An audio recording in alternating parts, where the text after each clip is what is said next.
এখানে তো অনেক বাচ্চারা আছে, আমি দৌড় দিয়ে এখানে আসতেছিলাম আর আমার মাকে বলতেছিলাম, মা বাচ্চারা মরে যাচ্ছে মা। আমি এখানে এসে দেখি কিছু কিছু বাচ্চার পাটা ছড়ায় আছে। এখান থেকে প্রায় সময় অনেক বিমান আসে যায়, অনেক প্রশিক্ষণ বিমান অনেক আসে যায়, কানে অনেক শব্দ হয়।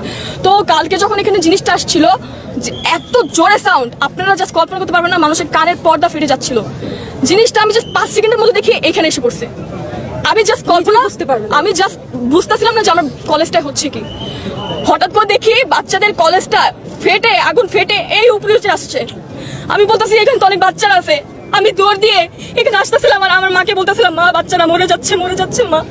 আমি এখানে এসে দেখি কিছু কিছু বাচ্চা মোরা দেহ ছড়ায় আছে অর্ধেক। আপনারা কি তাদের বাঁচায় আনতে পারবেন? তারা কি আর জীবনে তাদের মা বাবার কোলে আসতে পারবে? আপনারা বলেন। এখানে আমাদের একটা সময় ছুটি হয়, মনে করেন 12:40 বা 50-এর দিকে এখানে হয়তো এই ধ্বংসটা হয়েছে। তো আমি যখন সামনের দিকে আসি, অনেক বাচ্চাদের মরদেহ আমি সবসময় ফোনে দেখছি, খবরে দেখছি। আমি কখনো কল্পনা করি না যে চোখের সামনে আমাকে এইগুলো দেখতে হবে। দেখতেছিলাম বাচ্চারা নিজের শরীর চামড়া পুড়ে যাচ্ছে, সে অবস্থায় হাঁটতেছে, জানের ভিক্ষা করতেছে, আমাকে কেউ বাঁচাও। আপনারা কেউ বলতে পারবেন বড়রা যখন মারা যায়, হ্যাঁ ওইটা একটু হলেও কম কষ্ট লাগে, কিন্তু ছোট ছোট যে বাচ্চারা মারা গেছে।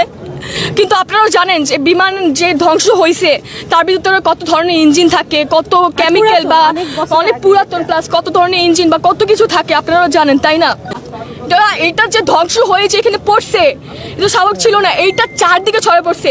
সেই মুহূর্তে স্টুডেন্টদের ছুটি ছিল, তারা বাসা যাচ্ছিল। এই যে আমাদের যে রাস্তাটা দেখতে পাচ্ছেন, এখানে স্টুডেন্টরা তারা প্রায় হেঁটে হেঁটে যাচ্ছে। কে বা বুঝতে পারছিল জিনিসটা কি আস্তে আস্তে হয়েছিল?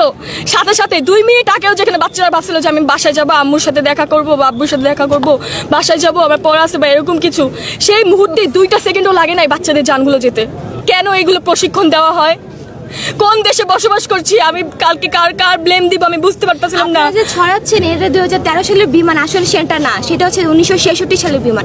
এত ফেক নিউজ কেন ছড়াচ্ছেন যে 19 থেকে 20 জন বাচ্চা মারা গিয়েছে, যেখানে হচ্ছে 200 জনের মতো বাচ্চা নিহত হয়েছে, আহত আরো অনেকে হয়েছে, এখনো নিখোঁজ অনেকে, অনেক মায়ের বুক খালি হয়েছে।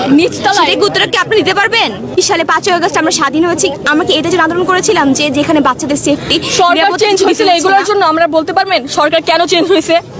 তারা এত আধুনিক বাংলাদেশ তৈরি করতেছে, দাবি এই যে এই এত পুরানা বিমান দিয়া কেন এই ট্রেনিং গুলি করা, আর এই ট্রেনিং গুলি কেন এইসব জায়গা আনে? বাইরে এরিয়া আছে, দিনাজপুর আছে, পঞ্চগড় আছে, চিটাগাং আছে, এইসব জায়গা করাইতে পারে। এইসব জায়গা বাচ্চাদের উপরে কেন করলো এই জিনিসগুলি? মর্মান্তিক ঘটনা। আমার কান্দন, আমার চোখের পানি কালকে আমি ধরে রাখতে পারি না। যে মা বাপের কাছে বাচ্চা বলে আসছে যে আম্মু আমি স্কুলে যাচ্ছি, দুপুরে আমি এই জিনিসটা খাবো, সে জিনিসটা আমি খাইতে পারি নাই। আর এই বাচ্চা মিলিটারির ভিতরে এই বিমান এইভাবে পইরা বাচ্চাগুলি ধ্বংস হয়ে গেছে। কারো সর নাই, কারো এই প্যান পুইরা যে চামড়ার সাথে লাগিয়া রয়েছে। এইসব ঘটনা চোখের সামনে কে ধৈর্য থাকতে পারে?